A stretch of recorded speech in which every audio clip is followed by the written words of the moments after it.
एसवाईजियंस skilled youth Gurukul के इस informative video में हम Yuva Sangam ministry of education government of India की तरफ से जो यूथ टूर होता है उसका जो सिलेक्शन प्रोसेस है उसके बारे में डिटेल में डिस्कशन करने वाले हैं। इससे पहले जो वीडियोस स्किल्ड यूथ गुरुकुल के इस प्लेटफॉर्म पर आए हैं आप वो वीडियोस भी देख सकते हैं। और आइए डिटेल में डिस्कस करते हैं इसमें सिलेक्शन कैसे रहने वाला है। इससे पहले आपसे रिक्वेस्ट रहेगी कि आप प्लीज़ चैनल को सब्सक्राइब करें, क्योंकि ये वीडियो बनाने में काफ़ी रिसर्च करनी होती है, टाइम जो होता है वो इन्वेस्ट करना होता है, और जो प्रीवियसली युवा संगम में सेलेक्ट हुए हैं उन कैंडिडेट से फीडबैक लेना होता है। तो ये ऑथेंटिक रिसोर्सेज पे बना हुआ वीडियो है और इसके लिए बहुत मेहनत करनी होती है, इसलिए प्लीज़ आप चैनल को सब्सक्राइब करें। आइए बात करते हैं युवा संगम फेज़ 5 जिसके फॉर्म्स भरे जा चुके हैं। 20 यूनियन टेरिटरीज़ और स्टेट जो हैं इस बार टूर करने वाले हैं। इस वीडियो में हम जानेंगे कि अब आपको क्या करना है। जितने भी एसवाईजियंस या कैंडिडेट्स आप ये वीडियो देख रहे हैं, अगर आप अप्लाई कर चुके हैं तो आपके पास में युवा संगम की तरफ से एक मेल आता है।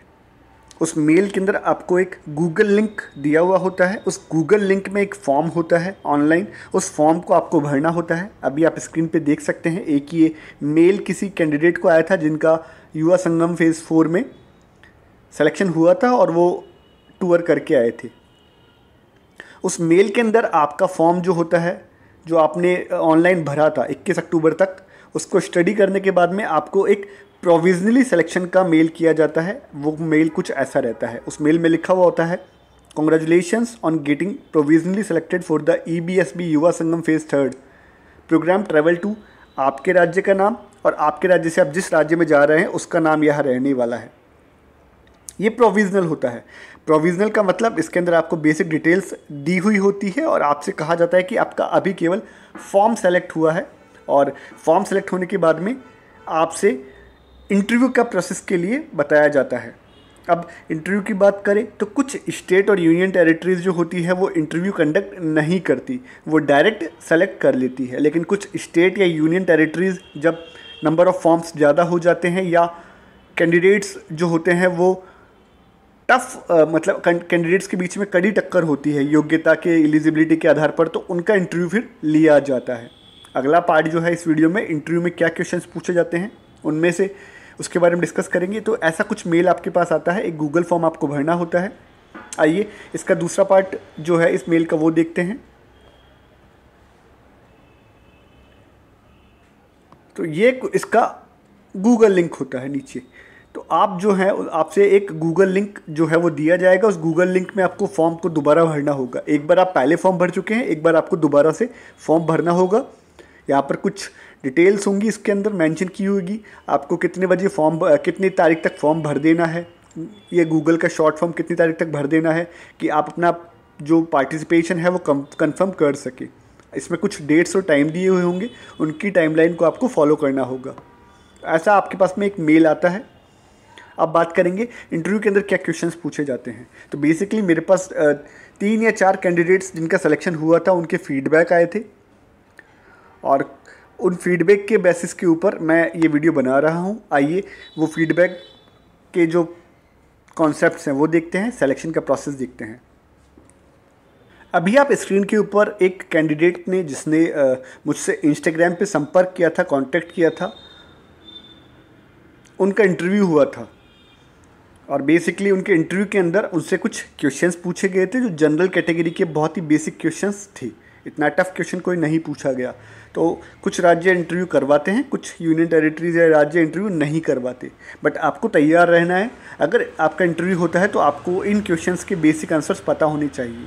एक बात और, इंटरव्यू बहुत ही ब्रॉड होता है, कुछ भी पूछा जा सकता है, लेकिन एक जनरल ओवरव्यू की बात करें तो वो इस वीडियो में आप देख सकते हैं। मैंने उनसे पूछा कि क्या आपका इंटरव्यू हुआ और आपसे इंटरव्यू में क्या पूछा। अब उन कैंडिडेट का जवाब जो था वो था हाँ, उनका इंटरव्यू हुआ था।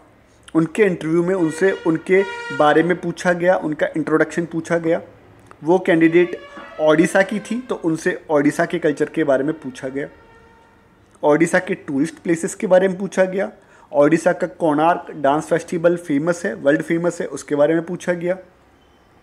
और जो युवा संगम के 5 P हैं जो कि मैं इससे पहले जो वीडियोस बना चुका हूँ उनमें डिटेल में डिस्कस कर चुका हूँ, उनमें भी गाइड कर चुका हूँ कि कौन कौन से क्वेश्चंस जो हैं इंटरव्यू में पूछे जा सकते हैं। तो आपको युवा संगम के जो 5P हैं उनको स्टडी कर लेना है। जो 2 वेबसाइट है, EBSB वाली और PIB वाली, वो वेबसाइट आपको जो कि इस पर्टिकुलर टॉपिक या युवा संगम को कवर करती है उनको स्टडी कर लेना है। Line to line, word to word study करना है। ये क्वेश्चन उनसे पूछे गए थे। और अब देखिएगा, अगर आप किसी और राज्य या यूनियन टेरिटरी से हैं तो आपको यहाँ पर एग्जाम्पल के लिए ओडिशा दिया हुआ है। तो अगर आप पंजाब से आते हैं, आप हरियाणा से आते हैं, या जो भी इस बार 20 स्टेट या यूनियन टेरिटरीज ली गई हैं आप उनसे आते हैं, तो आपको अपने स्टेट या यूटी का कल्चर पता होना चाहिए। आपको अपने स्टेट या यूनियन टेरिटरी के टूरिस्ट प्लेसेस पता होने चाहिए। अगर आपके यूनियन टेरिटरी या स्टेट का कोई फेमस डांस है, फोक डांस है, या कोई बहुत बड़ा फेस्टिवल है जो वर्ल्ड फेमस है, उसके बारे में पता होना चाहिए। युवा संगम के 5P क्या होते हैं वो पता होना चाहिए। युवा संगम को ऑर्गेनाइज करवाने का रीज़न क्या है वो पता होना चाहिए। इसका ऑब्जेक्ट पता होना चाहिए युवा संगम का। युवा संगम किन की मेमोरी में ऑर्गेनाइज करवाया जाता है वो पता होना चाहिए। तो बेसिकली सरदार वल्लभ भाई पटेल जो थे, लौह पुरुष of India, iron man of India, जिन्होंने इंडिया की जो अलग अलग रियासतें थी उनको एक करने का काम किया था, उनको यूनाइटेड किया था, उनकी मेमोरी में ये करवाया जाता है। इस 31 अक्टूबर को उनका दिवस है और वो ये दिवस जो होता है वो राष्ट्रीय एकता दिवस के रूप में बनाया जाता है या सेलिब्रेट किया जाता है। तो आपको पता होना चाहिए। अगेन वेबसाइट्स पूरी अच्छी से पढ़ लीजिएगा। EBSB वाली जिसके ऊपर आपने फॉर्म भरा था ऑनलाइन, मैंने उसके अंदर बहुत डिटेल में डिस्कस किया था कि इसकी सिग्निफिकेंट क्या है, इसके ऑब्जेक्ट्स क्या हैं, क्यों ये करवाया जाता है। तो देख लीजिएगा आप वो वीडियो। इससे पहले वाले जो वीडियोज़ हैं वो पूरे देखिएगा। और अगेन अगर आप ये वीडियो यहाँ तक देख चुके हैं तो प्लीज़ चैनल को सब्सक्राइब कीजिए। आप लोग वीडियो देख लेते हैं, चैनल को सब्सक्राइब नहीं करते। तो SYGians या व्यूवर्स, ये वीडियो बनाने में बहुत टाइम लगता है, रिसर्च होती है। तो अगर मैं टाइम आपके ऊपर स्पेंड कर रहा हूँ तो आपकी भी ये रिस्पॉन्सिबिलिटी है कि चैनल को सब्सक्राइब करें और इस चैनल को और मजबूत बनाएं। आइए अगले कुछ क्वेश्चंस देख लेते हैं। हाँ, उनसे फिर पूछा गया था कि आप जो हैं ये युवा संगम में पार्टिसिपेट क्यों करना चाहते हो। तो आपके पास में एक अच्छा रीज़न होना चाहिए कि युवा संगम में पार्टिसिपेट करने के पीछे आपका कारण क्या है। तो कारण के लिए मैं आपको बता दूं कि जैसे इसके अंदर कुछ फील्ड्स जब आपने ऑनलाइन फॉर्म भरा था तो पूछे गए थे।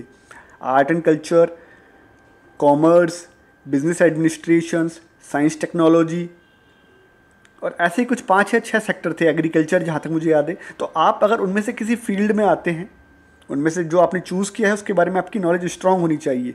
रीज़न बिहाइंड दिस कि जब आप टूर पे जाएंगे तो आपको वो जितने भी सेक्टर्स बताए गए थे उन सेक्टर्स को लगभग 1 या 2 बार आपको एक्सपीरियंस करवाया जाएगा, आपको फील्ड विजिट होगी। तो आप कह सकते हैं कि मैं अपने फील्ड में जो मैंने थ्योरी पढ़ी है उसका प्रैक्टिकल इम्प्लीमेंट करने के लिए ये चीज़ें सीखना चाहता हूँ। अगर आप कॉमर्स से आते हैं तो आप कह सकते हैं कि इसके अंदर जो कॉमर्स बैकग्राउंड है वो मुझे सीखने को मिलेगा। साथ में मुझे बेस्ट प्रैक्टिसेस जो हैं कॉमर्स फील्ड की जिस स्टेट में आप जा रहे हैं वो सीखने को मिलेगा। लेकिन आपको अपने स्टेट की बेस्ट प्रैक्टिसेस भी पता होनी चाहिए। युवा संगम को क्यों करना चाहते हैं आप, उसके पीछे एक अच्छा रीज़न होना चाहिए। आप कह सकते हैं कि सर ये one in a life time opportunity है जिसके अंदर हम लोग जो हैं वो एक स्टेट से दूसरे स्टेट में जाएंगे, हम कल्चरल एक्सचेंज करेंगे, हम हमारे जो थॉट्स हैं वो एक्सचेंज करेंगे, हम कुछ नया सीखेंगे। तो ये एक मॉडल आंसर है, आपको इसको डिफ़ाइन करके बहुत अच्छा बना लेना है और अपने अकॉर्डिंग जितना अच्छा आंसर आप दे सकते हो उतना अच्छा आंसर आपको देना है। एक नेक्स्ट कैंडिडेट के बारे में डिस्कस करते हैं जिन्होंने इंटरव्यू दिया था। हाँ, एक और कैंडिडेट है, इनसे मैंने पूछा कि आपसे इंटरव्यू में क्या पूछा गया। इंटरव्यू का मोड टेलीफोन पे था या वीडियो कॉल। तो इनका जवाब था कि इंटरव्यू जो था वो गूगल मीट में हुआ था। तो ध्यान रखिएगा, आपको गूगल मीट के अंदर फेस टू फेस इंटरव्यू देने की अपॉर्चुनिटी भी दी जा सकती है या फ़ोन के ऊपर भी हो सकता है। गूगल मीट नहीं जानते हैं तो एक एप्लीकेशन आती है जिसके अंदर आप ऑनलाइन लाइव बातचीत करते हैं, लाइव आपको इंटरव्यू किया जाता है। इंटरव्यू के लिए तैयार हो जाइएगा अगर होता है तो आपका। अब जब इंटरव्यू गूगल मीट पे इन कैंडिडेट का हुआ तो उन्होंने जो इंटरव्यू कमेटी थी, और इंटरव्यू कमेटी कौन होती है, जो आपको जिस स्टेट से आप आते हैं उस स्टेट की जो अथॉरिटी है जो आपको लेकर जाएगी, वहाँ से कॉल आता है या वहाँ से गूगल मीट पे आपसे बात की जाती है। इनसे क्वेश्चन पूछा गया, अपने बारे में बताइए, पहला क्वेश्चन। दूसरा, आपके एजुकेशन बैकग्राउंड के बारे में बताइए। तीसरा क्वेश्चन, एक्स्ट्रा करिकुलर एक्टिविटीज़ आपने की है या नहीं, उसके बारे में बताइए। तो एक्स्ट्रा करिकुलर एक्टिविटीज़ के अंदर आपका NCC, NSS, SUPW camps, NYKS, NSS, police cadet, student police cadet, scout rover, ये जो होती हैं, रेड रिबन क्लब, ये ऐसी जो दूसरी यूथ ऑर्गेनाइजेशंस होती है, नेशनल यूथ प्रोजेक्ट, उनके बारे में आप बता सकते हैं। इनसे एक क्वेश्चन और पूछा गया था कि क्या आप अपने स्टेट से बाहर कभी गए हैं घूमने के लिए, तो ये इनके क्वेश्चन थे। तो ऐसा करके ये कुछ जनरल और भी क्वेश्चंस हैं जो आपसे पूछे जा सकते हैं। अब कुछ क्वेश्चंस होते हैं कि क्या ये ट्रिप फ्री होती है, तो जब मैंने इनसे पूछा कि क्या ये ट्रिप जो थी आपकी ये फ्री थी, तो इनका जवाब था हाँ, 100% ये ट्रिप या जो ये जर्नी थी युवा संगम की, ये बिल्कुल फ्री थी, कोई पैसे नहीं लिए गए। ये अलग अलग कैंडिडेट्स थे जो अलग अलग स्टेट से आती हैं। इनके इंटरव्यू के बारे में मैंने आपके साथ डिस्कस किया है, डिटेल्ड में डिस्कस किया है। अब अगर आपकी कोई क्वेरी या प्रश्न होता है तो आप मुझसे इंस्टाग्राम पे कांटेक्ट कर सकते हैं। और अगर चैनल का ये वीडियो यहाँ तक आप देख चुके हैं तो प्लीज़ चैनल को सब्सक्राइब कीजिएगा। ये वीडियो डिटेल्ड वीडियो था सिलेक्शन प्रोसेस का। इसके अलावा एक वीडियो और है सिलेक्शन प्रोसेस का, वो आई थिंक आप लोग देख रहे हैं। तो आप इसकी जो प्लेलिस्ट का लिंक है वो मैं नीचे डिस्क्रिप्शन में दे दूँगा। वो प्लेलिस्ट में से जो वीडियोज़ आप देखना चाहते हैं वो देख सकते हैं। और यही कंटेंट था जो सभी SYGNs या व्यूवर्स आपके साथ शेयर किया गया है। प्लीज़ चैनल को सब्सक्राइब कीजिएगा। और जितने भी हमारे SYGNs या व्यूवर्स इंटरव्यू दे रहे हैं या इसके लिए अप्लाई किया है, उन सभी को शुभकामनाएं और दीपावली की हार्दिक शुभकामनाएं। मिलते हैं स्किल्ड यूथ गुरुकुल के नेक्स्ट किसी इन्फॉर्मेटिव वीडियो में। आपका कोई प्रश्न होता है तो आप कमेंट कर सकते हैं। ये वीडियो देखने के लिए धन्यवाद।